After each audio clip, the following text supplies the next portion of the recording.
আসসালামু আলাইকুম। প্রিয় শিক্ষার্থী বন্ধুরা, তোমরা কেমন আছো? আশা করি ভালো আছো, ভালো থাকো। এই শুভ কামনায় আজকের অনলাইন ভিডিও ক্লাস শুরু করছি। আজকে আমরা একাদশ শ্রেণীর অর্থনীতি প্রথম পত্রের দ্বিতীয় অধ্যায়ের ভারসাম্য দাম ও পরিমাণের ওপর চাহিদা এবং যোগানের পরিবর্তনের প্রভাব এই বিষয় নিয়ে আলোচনা করব। আসলে চাহিদা এবং যোগানের পরিবর্তনের প্রভাবে ভারসাম্য দাম এবং পরিমাণে পরিবর্তন আসে।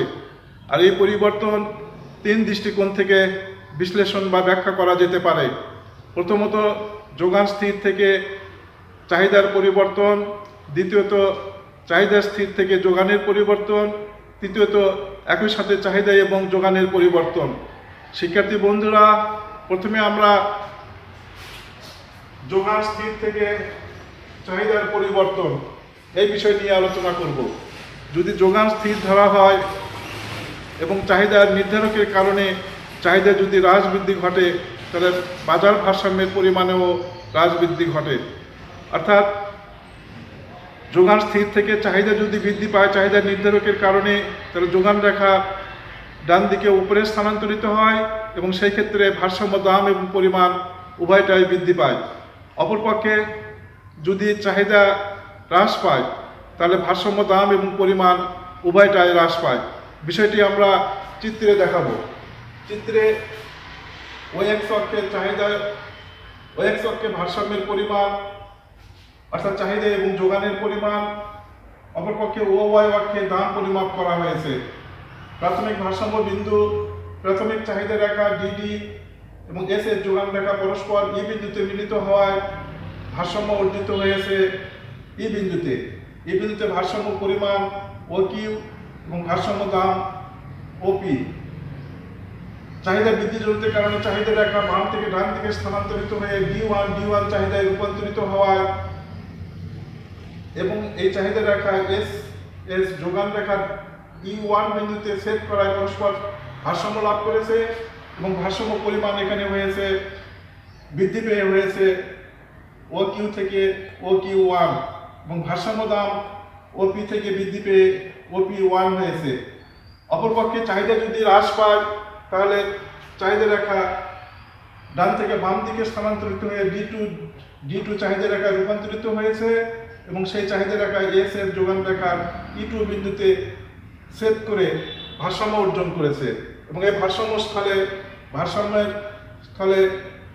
ভারসাম্যের পরিমাণ এবং দাম উভয়টাই হ্রাস পেয়েছে। অর্থাৎ এখানে ভারসাম্যের পরিমাণ ও কিউ থেকে হ্রাস পেয়ে ও কিউ টু হয়েছে এবং ভারসাম্য দাম ওপি থেকে হ্রাস পেয়ে ওপি টু হয়েছে। এইভাবে আমরা যোগান স্থির রেখে চাহিদা বৃদ্ধিজনিত প্রভাবে ভারসাম্যের দামের উপর যে প্রভাব, সে প্রভাব ভারসাম্য দাম এবং পরিমাণের উপর যে প্রভাব, সে প্রভাব ব্যাখ্যা করতে পারি। এবার আমরা দেখব চাহিদা স্থির থেকে যোগানের পরিবর্তন।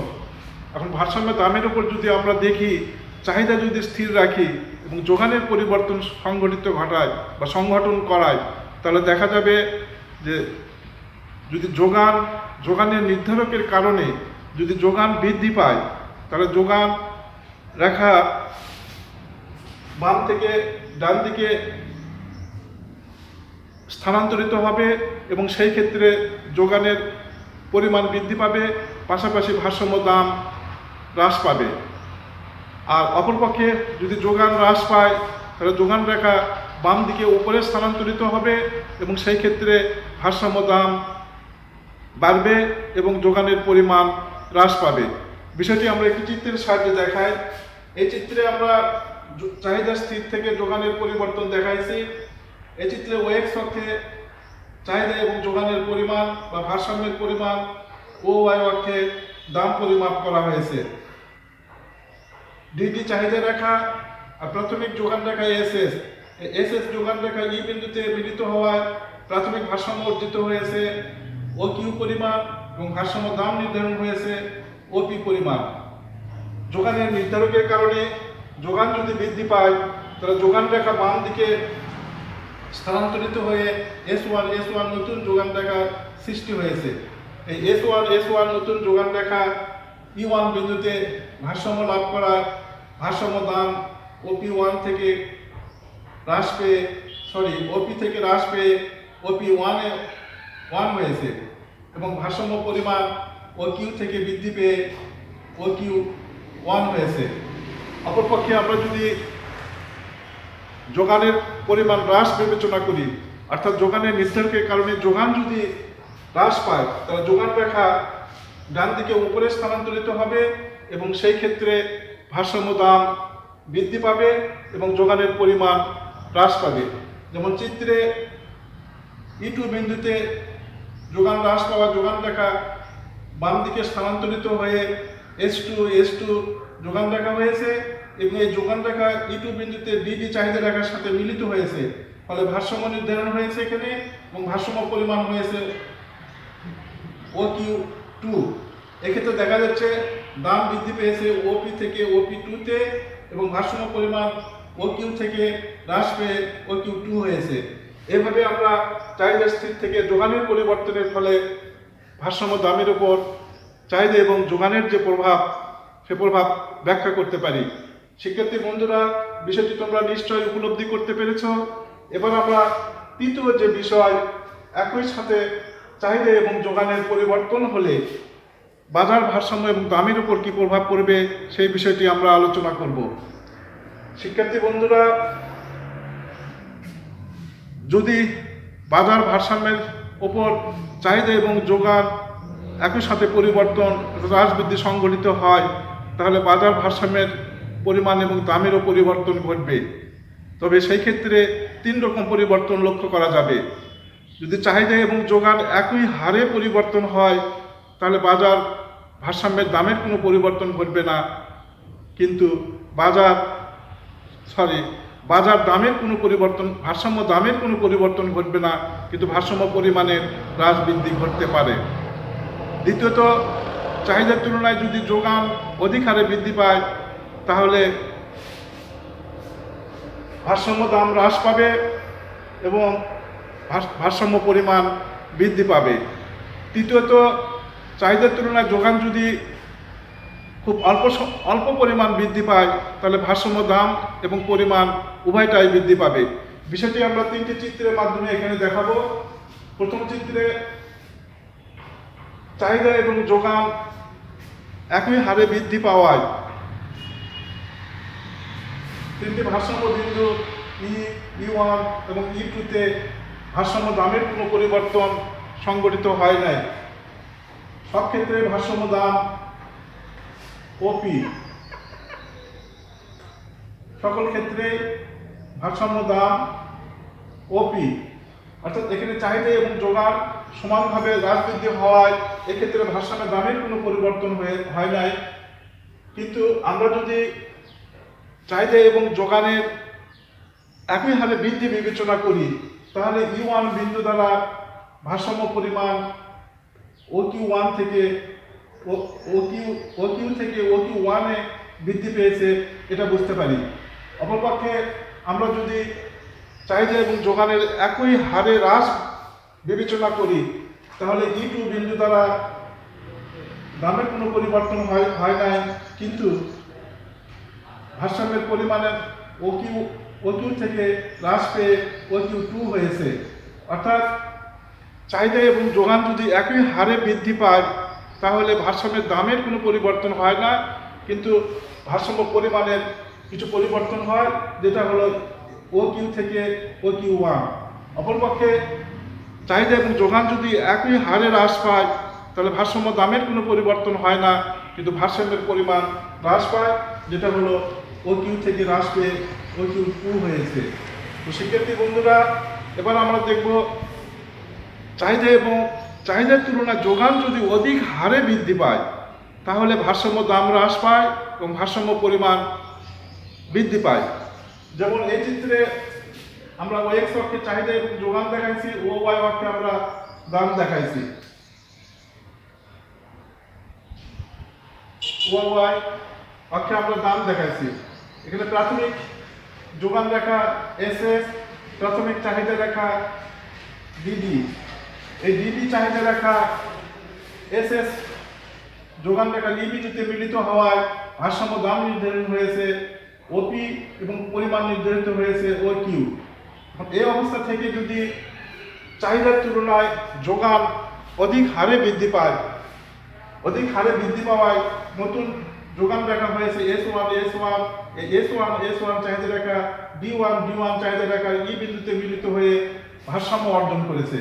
ই বিন্দুতে ভারসাম্য অর্জন করার ফলে ভারসাম্য দাম হ্রাস পেয়েছে এবং ভারসাম্যের পরিমাণ বৃদ্ধি পেয়েছে। এখানে দাম হ্রাসের পরিমাণ ওপি থেকে হ্রাস পেয়ে OP1 হয়েছে এবং ভারসাম্য পরিমাণ OQ থেকে বৃদ্ধি পেয়ে OQ1 হয়েছে। অর্থাৎ আমরা যদি দেখি যে চাহিদার তুলনায় যোগানের হ্রাসের হার বেশি হয়, তাহলে ভারসাম্য দাম হ্রাস পাবে এবং ভারসাম্য পরিমাণ বৃদ্ধি পাবে। বিপরীত পক্ষে দেখা যাবে কি যে ভারসাম্য দাম বৃদ্ধি পাবে এবং ভারসাম্য পরিমাণ হ্রাস পাবে। সোজা কথায় যদি চাহিদার তুলনায় যোগানের পরিবর্তন বেশি হয়, তাহলে ভারসাম্য দাম এবং ভারসাম্য পরিমাণ উভয়টাই হ্রাস পাবে। তো শিক্ষার্থী বন্ধুরা, বিষয়টি নিশ্চয় তোমরা উপলব্ধি করতে পেরেছ। এবার আমরা তৃতীয় যে অবস্থা সেটা আমরা দেখব। অর্থাৎ তৃতীয় অবস্থানে রয়েছে চাহিদার তুলনায় যোগান যদি খুব অল্পই পরিবর্তন হয়, তাহলে ভারসাম্য দাম এবং পরিমাণ উভয়টাই বৃদ্ধি পাবে। এই বিষয়টি আমরা একটি চিত্রে দেখাই। এই চিত্রে OX অক্ষে চাহিদা এবং যোগান দেখানো হয়েছে, OY অক্ষে দাম দেখানো হয়েছে।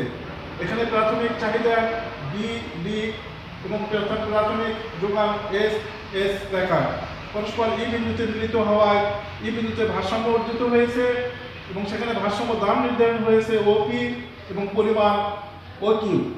এখন চাহিদার তুলনায় যোগানের খুব সামান্য পরিবর্তন হওয়ায় যোগান রেখা SS থেকে S1 নতুন যোগান রেখায় রূপান্তরিত হয়েছে এবং সেই নতুন যোগান রেখা নতুন চাহিদা রেখা D1 এর সাথে ই বিন্দুতে মিলিত হয়ে বা ছেদ করার ফলে ভারসাম্য অর্জন করেছে।